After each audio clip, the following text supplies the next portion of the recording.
That's great. That's fine. Shall we go ahead, Ricky? Thank you. So we acknowledge and pay our respects to the First Peoples, traditional custodians of the lands and waterways. We recognise the spiritual and ongoing cultural connection to country. We respectfully acknowledge elders past and present and thank them for the wisdom and guidance as we walk in their footsteps across all campuses of ACU. Good afternoon and welcome everybody to this mechanical review of Rolas. I'd like to introduce her Milestone panel today. It's being chaired by Professor Rhonda Craven with the expert panellists, Associate Professor Keong Yap and Dr. Madeline Fraser. Rola's supervisors are Associate Professor Baljinder Sadra as Principal Supervisor, Professor Joseph Sirachi as a Co-Supervisor, and we also thank Sue Langley as her Associate Supervisor End User. So without any further ado, I would like to hand over to Rola to do a presentation, and I'll ask everyone else to put their microphones to mute. All right, Rola, all yours. Thank you. Thank you. You can all see my screen. Sorry, I won't be on presenter mode just because I won't be able to see. All right, so first of all, just quickly, just would like to say thank you to everyone here for attending today. Special thank you to Baljinder and Joseph for the expertise and the guidance, Keong, Jessie, Ricky, and Dr. Adam as well as my colleagues, Rory and Mark, for their help. And Sue, thank you for being here today and supporting me as well.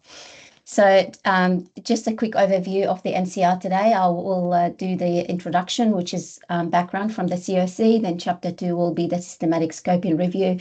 And then the last chapter about the experience sampling hydrodynamic strategy. In the first chapter, I will talk quickly about what we are trying to solve, the proposed solution, which is the SEL using the CASEL framework, what the benefits of the SEL and specifically in higher education.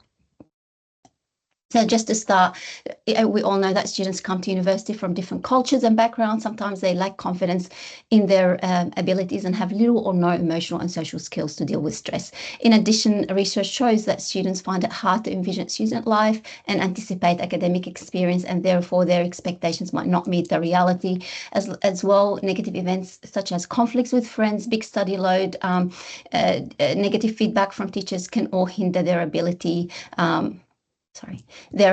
to build positive relationships. And let's not forget the mental health issues are increasing amongst young adults and students in higher education. According to the World Economic Forum, the new emerging skills for future jobs are self-management, such as resilience and stress management and flexibility, and working with people, such as leadership and social influence. And as we know, education is about developing students to help them grow and embrace challenges. As such, this cannot be done solely just by acquiring knowledge, and social and emotional skills are very important skills for students to be job-ready graduates. So just quickly, the SEL, social emotional learning, is a critical component of education and human development, focusing on helping individuals of all ages acquire and use the necessary knowledge, skills, and attitude to foster healthy identities, effectively manage emotions, achieve both personal and collective objectives, demonstrate empathy, sustain supportive relationships, and make responsible choices. The CASEL framework, which fosters these knowledge and skills, have 5 areas of competencies. These are self-awareness, self-management, social awareness, responsible decision-making, and relationship skills. I will not go into explain the definitions just because of time constraint.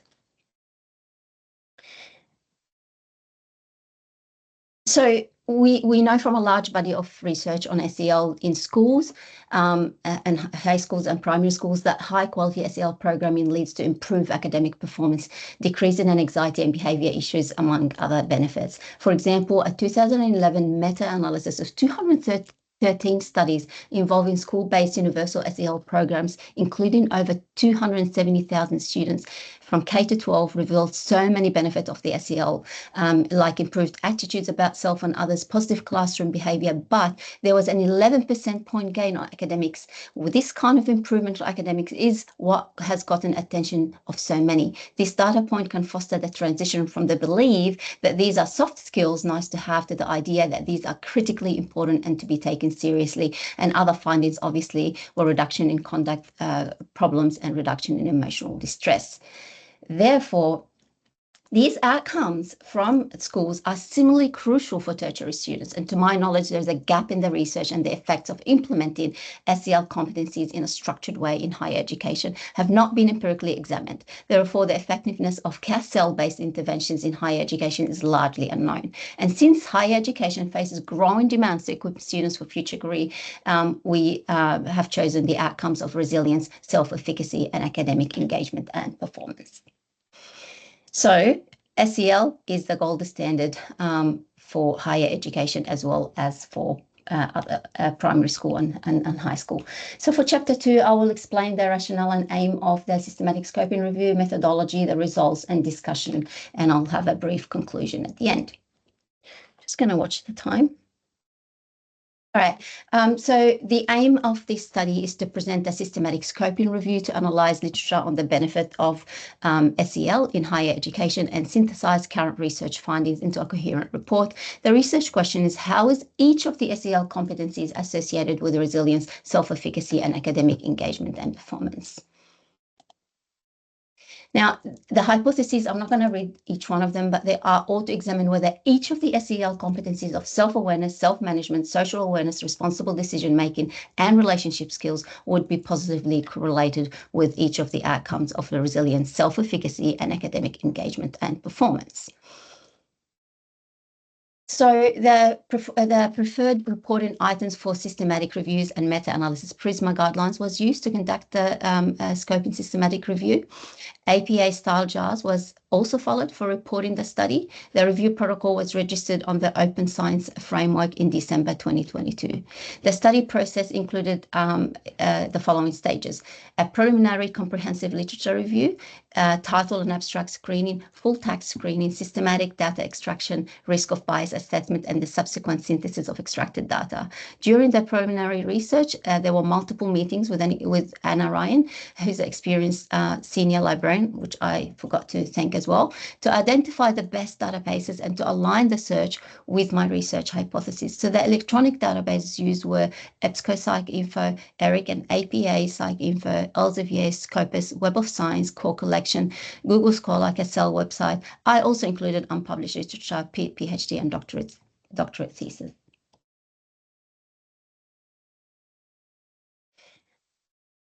After meeting with the supervisors and expert in CASEL framework, Dr. Jessica, I'm not sure if he's here today, thank you. The search phrases were modified to suit each database search, and the filters particular to each database, such as title and abstract, were also applied. In December 2022, all relevant articles were systematically exported into the EndNote software and subsequently imported into Covidence for comprehensive filtering, risk of bias assessment, and data extractions. Now, initial screening included all language to get a sense of cultural diversity in the study of SEL in higher education. However, only English articles are included in the final database to ensure comprehensibility and consistency for the primary English-speaking researchers involved in this study. The articles were searched using these 5 criteria: have published in English, use an experimental design, daily diaries, longitudinal or cross-sectional design, include a manipulation or quantitative measure of at least one of the 5 SEL variables, include a measure of one of the outcomes relevant for my thesis: resilience, self-efficacy, academic performance, and engagement. The population must be tertiary students. The search excluded studies with primary or high school students, students with learning disabilities, students with trauma or addictions, studies using qualitative methods, and non-English articles. After the preliminary research, all papers, 3,907 of them, were downloaded into Covidence. Covidence identified and eliminated 371 duplicates. To ensure objectivity and lack of bias, the articles based on the pre-specified inclusion and exclusion criteria were independently reviewed by 2 independent reviewers. After consultation with supervisors and experts well-versed in the CASEL framework, it was determined that the thesis will adhere closely to the explicit competencies outlined defined by CASEL without extending to auxiliary practices such as mindfulness. The study is designed to rigorously explore the defined components of social emotional learning as processes, independent variables, while assessing the impacts on self-efficacy, resilience, and academic engagement and performance as dependent outcome variables. Given that mindfulness, while supportive of these competencies, is not a core component of the CASEL framework, it was strategically excluded to maintain a coherent focus. Studies on emotional intelligence were included only if the measure of EI in the study directly overlapped with any of the CASEL defined component of SEL. In such cases, the EI measure was considered a proxy of the relevant SEL component, and also any articles that treated the outcomes, such as self-efficacy or resilience, as processes or independent variables were also omitted from the consideration to persevere the analytical distinction between dependent and independent variable as specified in the pre-registration of this research. Now, in order to identify the eligible research papers, the primary reviewer, myself, and a second reviewer, another PhD candidate, independently screened the titles and abstract of the remaining articles that were received during the search. Disagreements were resolved through discussions, and if necessary, sometimes the inclusion of an independent reviewer, my primary supervisor, was included. A total of 3,158 studies were deemed irrelevant. The full text screening was conducted on 378 studies from each of the relevant reviews that were included, and an additional 375 studies were excluded. Now, the justifications are as follows. 186 studies included wrong comparators, for example, having self-efficacy as an independent variable instead of an outcome, or linking part of SEL to unrelated educational goals like technical training. 50 had the wrong outcomes, focusing on post-graduation or employment rate. 34 studies had the wrong design, for example, a case study. 33 full text could not be found, and we tried really hard with the librarian to find those. We couldn't find them. 21 studies that were not published in English, even when the title and abstract were in English. Wrong indication, for example, the relationship between factors of emotional intelligence and variables like gender and age. And then 19 had the wrong settings, corporate or clinic instead of tertiary education. 12 had wrong population, even though we omitted the highest in the exclusion criteria, we still had some high school age instead of tertiary students in those articles. And one was wrong intervention, was the impact of cognitive strategies and specific learning techniques. Two of the three studies focus on emotional intelligence. EI is defined as the ability to recognize, evaluate, and manage the emotions of oneself and others. Even though these articles do not directly address SEL, they were included because some of the themes used in the reflection paper surveys given to students, such as self-awareness and self-management, are also a component of SEL. Overall, these studies collectively were somehow related to the proposed hypothesis, suggesting that emotional intelligence and social emotional competencies are crucial for academic success. They illustrate the tangible benefits of SEL programs in fostering not only educational achievement, but also some personal development in diverse educational settings.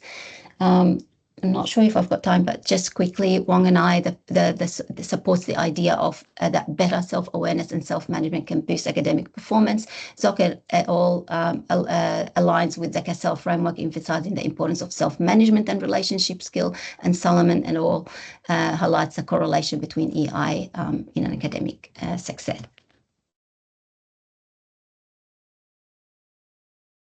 To assess the potential biases and the risk of bias in the analyzed studies, the mixed methods appraisal tool MMAT was used as the guiding framework, and Solomon and Zoe were found as quantitative, descriptive, Wong was found as quantitative, non-randomized. Okay, so the analysis conducted on the selected 3 articles revealed some correlation between some key SEL competencies within the CASEL framework and both academic achievement and student engagement. These results partially supports hypotheses 1, 2, and 3, and 5 that self-awareness, self-management, social awareness, and relationship skills would be positively correlated with students' academic performance. But despite these findings, there was a notable lack of evidence supporting any impact on resilience or self-efficacy. Additionally, not every aspect of SEL, as outlined in the CASEL framework, was addressed within the tertiary education context. It's crucial to note that the observed effect in all 3 selected studies are nomothetic, primarily reflecting mean level findings, while components of SEL may enhance academic performance at the group level. The extent of their influence might vary among different individuals. Each of the articles reviewed had its limitations. I don't think I've got time to go through all of that. So in conclusion, of the 3 studies, one focused directly on some components of SEL and others used measures of emotional intelligence, which had a proxy of SEL components relevant for my thesis. They all focused on academic achievements as outcome. They did not directly address resilience or self-efficacy. Notably, none of the initially identified articles investigated SEL in tertiary education by employing daily diaries to collect real-time data on students' experiences, behaviors, and emotions. This research gap underscores the need of an empirical examination into the effects of SEL competencies in higher education in the daily lives of students. My experience sampling studies aims to address this gap in the literature.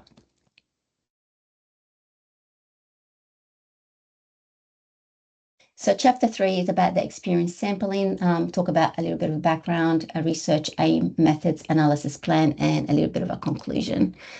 So as mentioned, this research aims to explore the application of the CASEL framework, which encompasses the 5 components, and to investigate their links to resilience, self-efficacy, and academic engagement and performance among tertiary students.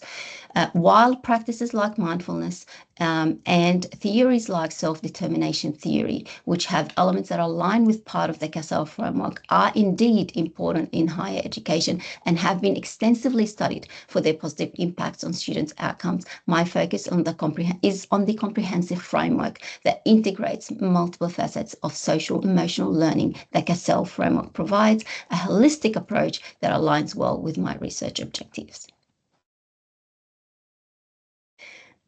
So in chapter 3, I'm employing an ideodynamic approach to analyze intensive longitudinal data to study SEL in tertiary education. This method is designed to capture both the group level and the individual level effects of the different aspects of SEL on resilience, self-efficacy, academic engagement, and performance. We're using the ESM to collect real-time data on students in their usual environments, which helps ensure our findings closely reflect real-world situations. We will analyze the data in a way that perceives the unique details of each student's experience while also drawing broader conclusions that apply to all students. This approach will help us to see the evolving personal interactions over time and give us a detailed view of how these factors are interconnected at both individual and group level. I aim to address the following research questions. 1, how do SEL skills relate to resilience, self-efficacy, and how involved students are in their studies? We want to understand these relationships without losing important individual details. 2, how much do the relationships between SEL and their effects on students change over time and differ between students? 3, when students are very similar, what are the direct links between their SEL and their resilience, self-efficacy, and engagement, both individually and compared to others? 4, if there are big differences in how SEL affects students' resilience, self-efficacy, and engagement, should we use established methods to see if these effects are consistent in certain groups, or is it better to find these groups through new methods? And 5, when differences are large, how do the influences of SEL skills on students differ when looking at individual cases versus comparing between different students? So these are my hypotheses. I won't be reading from the slide. So in summary, 1, each of the 5 SEL is expected to positively relate to resilience, self-efficacy, and academic engagement across different groups. 2, estimates from multi-level models are expected to be closer to the average effect, showing less variation, while IRMX models would display a broader range of effects, aligning more closely with the variations seen in actual data. Meta-analysis of IRMX models are expected to confirm the average effects seen in multi-level models, but might also reveal differences in how these effects vary across studies or groups. 4, individuals who deviate significantly from the norm is expected to show unique patterns in their relationships between SEL and outcomes, potentially showing negative association despite a generally positive trend. 5, the specific patterns of relationships within and between individuals who are outliers have not been previously studied, but are expected to differ from those in the rest of the sample. All right, methods. So the experience sampling study was originally designed in 2023 and scheduled to start in semester 1 of 2024 academic year. However, due to delays in processing the ethics application by ACU Higher Research Ethics Committee, the start of data collection will be in semester 2 2024. The ethics application was approved May 27, 2024. The Centre of Education and Innovation at ACU granted approval to my study in May 2024, which allows me to recruit from ACU classes with permission from lecturers. Participants will be recruited from multiple universities, including undergraduate psychology students at ACU Strathfield campus, hopefully starting in semester 2. Recruitment methods include presentation to ACU students post-lectures, utilizing a Sona account for online engagement, and posting approval ads on LinkedIn. All recruitment strategies have received ethical approval. I will conduct an initial meeting with participants to outline the study details and introduce the MindGrapher app, which we will be using for the daily surveys. Participants will complete a brief baseline survey during this meeting with me and then proceed to fill out 3 short surveys daily for 30 days, totaling 91 surveys. To boost participation, students who are not included in SONA will receive gift cards as compensation based on the number of surveys completed. And all study procedures are ethically approved, ensuring participants' confidentiality and informed consent. The WCSD Social and Emotional Competency Long Form Assessment is used. This instrument was designed to assess SELs in grades from 5 to 12, and I selected 8 items from the module that reflects the 5 SEL constructs. The selection of those 8 items for use in a university context is appropriate given the continuity of emotional and social skills across educational transitions, as we saw from research. As for the outcome variables, the study uses items adapted from the Academic Resilience Scale 30 and the General Academic Self-Efficacy Scale.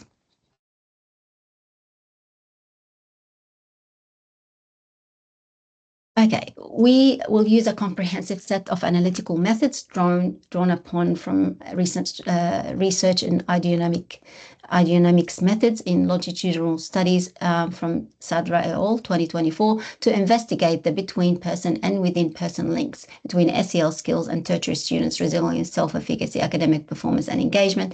The analysis will be conducted using R version 4.31, and there will be an initial analysis. First, I'll check basic statistics like average and variations for our survey data. For any missing answers, we'll use proven methods to estimate them. Multi-level modeling. This involves looking at data from 2 perspectives, individual and group. I run several models to see how different learning skills impact students' outcomes, both alone and together. This helps determine if any skills overlap in effects. Individual level analysis RMX. Here, I'll adjust data individually and run models to explore how consistent these effects are across different people. This step is important for understanding personal differences in how students respond to learning skills. Group level analysis. After examining individual data, I'll use I'll summarize these effects across all students. This helps us understand the overall impact and variability of learning skills. And then identifying groups, I use complex clustering techniques to find groups of students who show similar patterns. And number 6, dynamic relationships, multi-level VAR. Finally, I use another advanced model to see how these skills and outcomes interact over time within each student and across all students.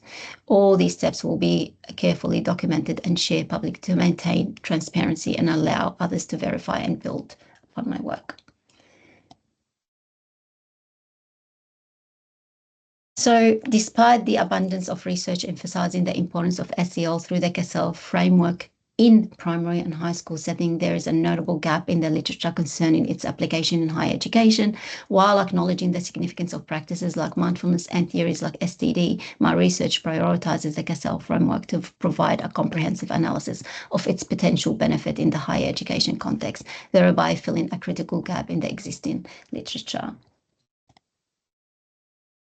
I have undertaken, in terms of my progress and update to date, I have undertaken significant efforts to improve data collection analysis by initiating training in R for complex statistical analysis and applying tools like Sauna and MindGrapher for participant management and real-time data collection. I did receive 2,000 grant from the PRSS application, but plan to seek additional fund due to if there is a budget shortfall. These efforts highlight my dedication to executing my research thoroughly and effectively.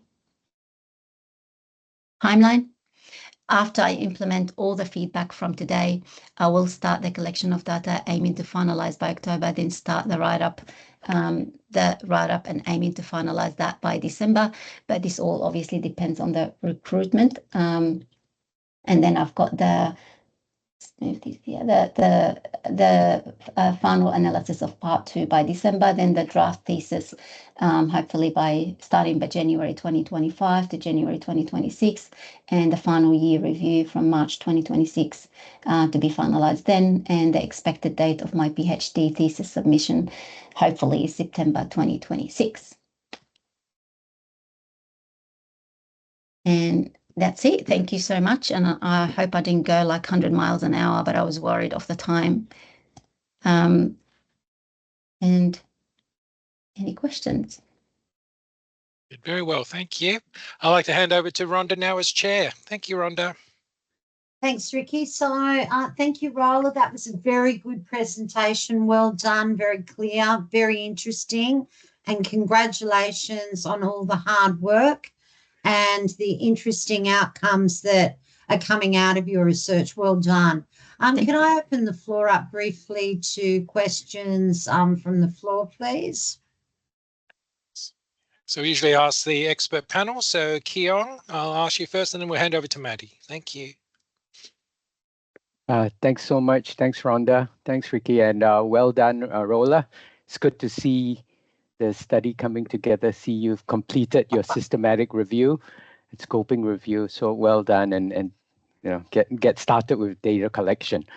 I honestly am surprised by the number of studies you got from the. I'm sure you were as well. I'm sure your supervisors were as well. I'm just thinking, how can that be if you have, you know, interventions on emotion awareness and outcomes for resilience? Surely there are more than that amount of study. Do you have an explanation for why were there so few studies? Yes, as I mentioned, I was actually surprised as you are as well, Keong. But also to start off first, to just say that when I met with Dr. Jessie and my supervisors, and there is a lot of research done about, you know, about what you spoke about. However, we decided that we're going to adhere closely to the explicit competencies by the CASEL framework, because the CASEL framework is really used in schools, but not used in higher education. And given that, yes, mindfulness and other theories like STD, like I mentioned, support, support. There's a lot of talk about how they support higher education students in terms of resilience, etc. When I looked closely at the studies, the articles that were that we downloaded at the end, there was a lot of articles that had, for example, the self-efficacy, resilience as independent variable rather than an outcome. There was a lot actually of, I was a bit as well shocked in terms of the emotional intelligence. Some of the articles, it's not, I'm not sure if it's biased or not, but not the emotional intelligence that I understand. It was more about talking about from a learning perspective, from, you know, the speed of learning, from the ability of learning, rather than the emotion part of it. So that was not relevant. Also, there was a lot of articles, a lot of research that was done about their technical skills, technical training, postgraduate. So it wasn't really related extremely to having one of the SEL and having one of my outcomes that I wanted to examine within tertiary education. Yeah, you've clearly identified a gap, considering you had 300.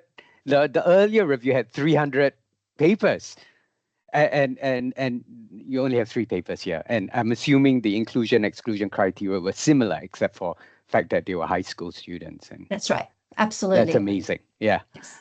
Um, I was actually worried because when I spoke to Belgians, I was like, there's not much. So yeah.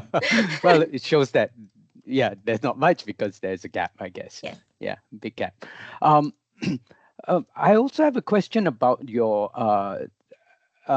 well, I've come back to study 1 later, but question about study 2 with the outcome variables. I wasn't clear whether or not your outcome variables were as part of your ESM, or were they like, were you doing an ESM with the outcome variables as well? So the ESM, so you're talking about the surveys, the daily surveys, right? Yeah, the daily surveys, and I see that you have efficacy and a few of the other outcome variables. You had given a good rationale how you selected the items for your the emotion, the predictor variables, but the outcome variables I wasn't sure about. As well as I mentioned in here, so I use the WC for the mostly for the SEL competencies, and then I use the academic resilience scales and the general academic self-efficacy scale to adapt some of those questions within the survey as well. So yes, there is. Yes. So it's sort of one or two items from the resilience scale and. Yes, so in the survey, sorry about the number, I can't forget. No, sorry. So many surveys. So at the end, there will be the daily surveys will have, sorry. So the daily surveys will have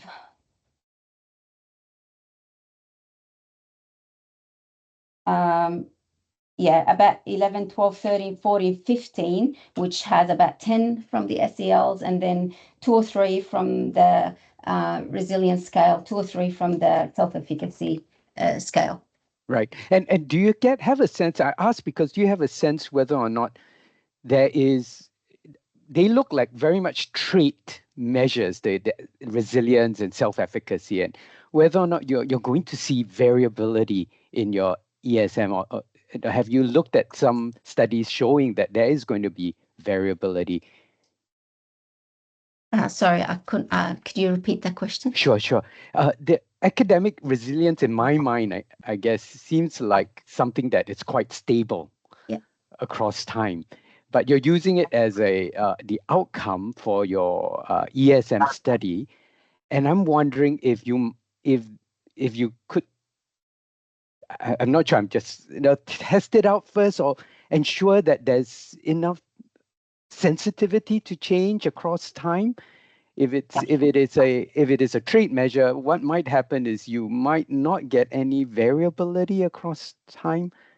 I'm just I know what you're asking, and I've got the answer. I'm just 1 second, because I think I didn't go through all that during my presentation because of time limit. But it's something you've thought about. Yes, exactly. Okay, good. That's all I wanted to check. For the resilience, it was more about the ability to deal with adversity, and in terms of their personality, they'd be successful to adjust to the challenge in the stressful solution rather than just resilience in academic. So it's more of a whole view about resilience. Their person tries on overcoming challenges, stressful situation in university rather than just academic. Okay, thanks. Sorry if I didn't answer your question. Oh no, not at all. Clearly thinking about it and selecting the items well for your ESM. Thank you. Thanks, Keon. Maddie? Hello, Rola, well done. Apologies, I held things up a bit in the beginning, but I'm really glad I caught this talk because it's such an important area of research, especially for everyone on this call being academics. Apology, I've got some kids' YouTube going in the background. That's okay. I've got a recommendation that you might like to consider, and then one question. Firstly, it just felt like a lot of what you were covering mapped quite nicely onto the. I'm not sure if you've come across the the 2024 Department of Education's University Accord. And it's a document that's just been released by the government, but it makes very strong calls for the needs that need to be addressed within the university context to equip Australia's future workforces to be resilient and holistic care. And it just struck me, it's very Australian centric. It's created by the Australian government, but it would be a beautiful rationale for this program of research, or at least to mention at some point in your PhD narrative. And just on that point, beautiful scope of the project, like really clearly defined sub-projects. There was a clear narrative linking them all. Really well done. My question for you is, if you were commissioned to write a position statement or make a comment on the main conclusions from that review for something like our CEI, the Centre for Education Excellence at ACU, what position would you take, or what recommendations would you have for ACU lecturers? Oh, your question is music to my ear. First of all, thank you so much for the recommendation, and I will be looking at it because it's important for me, definitely.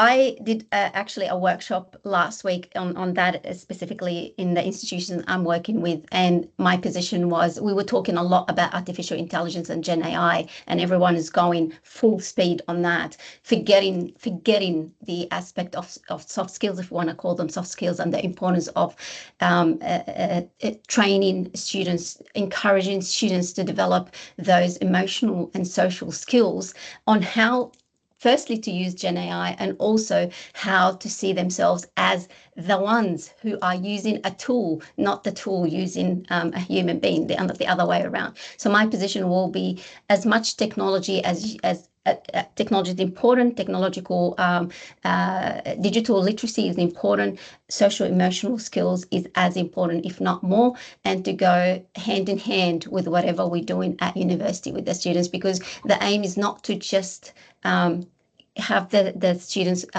job ready graduate, but also strong, resilient human being who can face whatever challenge that comes their way, not just at their jobs, but also in their personal life.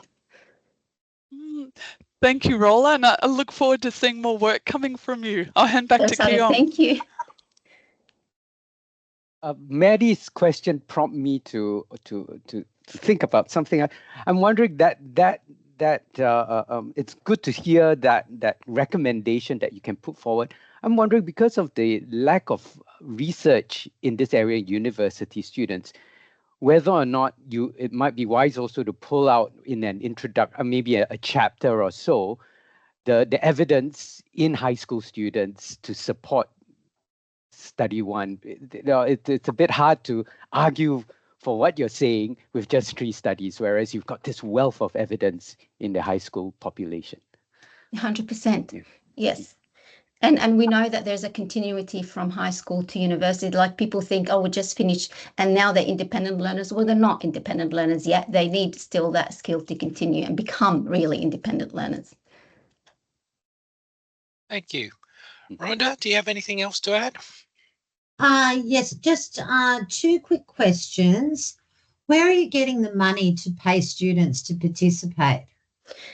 So as I mentioned, I got the $2,000 from the PRSS application. I intend to put another application. They told me I could do that as well, but also I'm on a scholarship for my PhD. So part of that. A part of that, yes, as well. Yeah. How many students are you anticipating? What's the sample size? 60 to 100. Are we thinking? So hopefully I'll get that from a variety of universities, not just from one university. And I think your approach to go wider is a good one. I was going to say that is probably the best strategy. Yes. To do that, particularly if you are, paying them to participate, to thank them for their participation. We're not allowed to use as an incentive a payment of money. However, as an honorarium, it's a good thing. But I was looking at the money, 7,500. You've got 2,000 in the bank. That's still 5,500 if you get the rest. So that's 2,000, which leaves 3,500. So is there any opportunity to talk to your ADR and see if there might be some negotiation in student candidature funds to help support your research? It can't hurt to ask the question, I think, in your case. Okay. Then I could do that. My other question was, what chapters of your thesis are already written, drafted? From what chapter 1, chapter 2. And chapter 3 is already draft, but not like just at the beginning of it, the outline of it and what we're doing, obviously, and that will be continued once we start collecting data and write that. Yeah, I'd suggest in your timeline that you make it clear what chapter you're going to draft when. Okay. You know, because at the moment I read it and went, well, which ones are ready, which ones aren't, what are you doing next? You hope to complete by a certain date, but I can't see the plan of that. So, yeah. So the write-up of part 1 is completed. Yep. Write-up of part 2 will basically today, I will implement all your feedback, and then that will be done for the part 2, and then we've got part 3 to go. Okay. And what are the components of part 1 and part 2 and part 3? So part 1 was chapter 1 was the COC. Part 2 was the scoping of the systematic review, and part 3 will be the ESM. Okay. So I'd write up in here what the exact chapters are that you're going to do, and when. Yes, I will. Okay. That's good. I think we might, Ricky, shall we go to the panel now? Yep, that's it. I don't think there's any other questions that I can see in the chat or questions up. So I'd like to thank everybody for their time on this. And I'd just like to ask the review panel plus supervisors to stay on. And please thank Rola again for a wonderful presentation. Thank you so much. Thank you. So I'll leave now. You leave now. Thank you. My thoughts.